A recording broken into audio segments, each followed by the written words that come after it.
The rising trend in drug consumption in our country is really worrisome. And if you reflect properly, I think we can trace it down to the breakdown in our socio-cultural values. The family values are no longer being entrenched or even sustained. The father is headed in this way, the mother is headed in this way. Also, the digital world is wide open to our children. Well, you know the young mind is highly inquisitive. It is what you don't want them to learn that they go into. Looking at it generally, I will not subscribe to the issue of making cannabis a free-for-all affair. Looking at the interaction with the patients, people of low socioeconomic status tend to have problem of drug use than those of higher socioeconomic status. Secondly, education. People with low education tend to have more problems of substance use, partly because they cannot appreciate the effects, even when you tell them they probably cannot appreciate it. Then the issue of marital relationship, where the father figure is not available, or if the man is available does not command the economic power. In terms of the development of the child, most of our patients is either the father is dead, the father is not available. Then another thing is polygamy.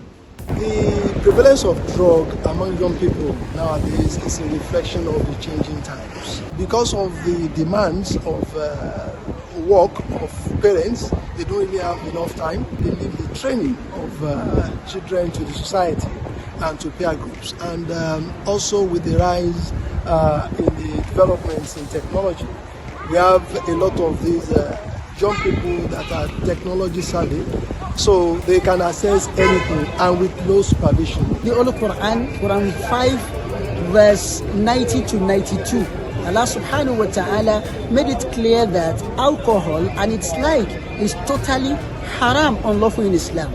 The Prophet Muhammad sallallahu alaihi wasallam said, "Kullu muskirin," whatever that can intoxicate you, it is nothing but illegal in Islam. So as Muslims, Islam enjoins us whatever that can affect your brain, your intellect. Islam wants you to move away from it.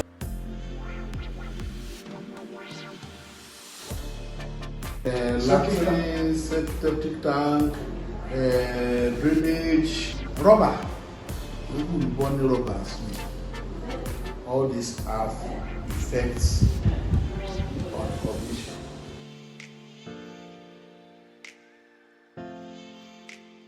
I think we need to have a cultural reorientation, or any society that develops without developing their cultural norms.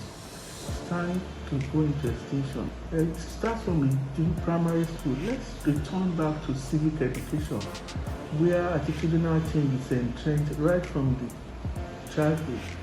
And then we also have resources, mental alertness, mental growth, mental developmental issues. We have experts in this area.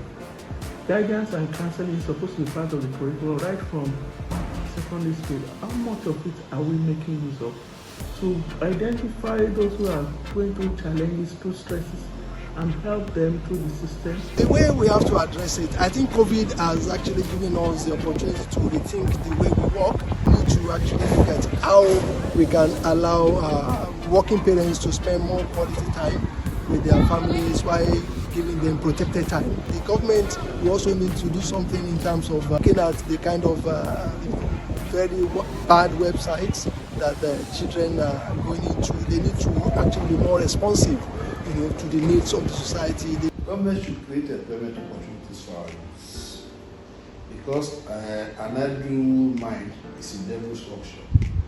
Secondly, I know when I first got to this Lagos, there were various recreation centers, but those things are no longer there.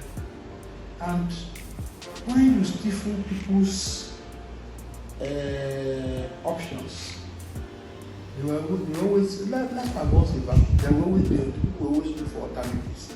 And one of the alternatives people are finding now is the issue of drugs. For as long as society continues like this, crime rate will not reduce, drug rate will not reduce.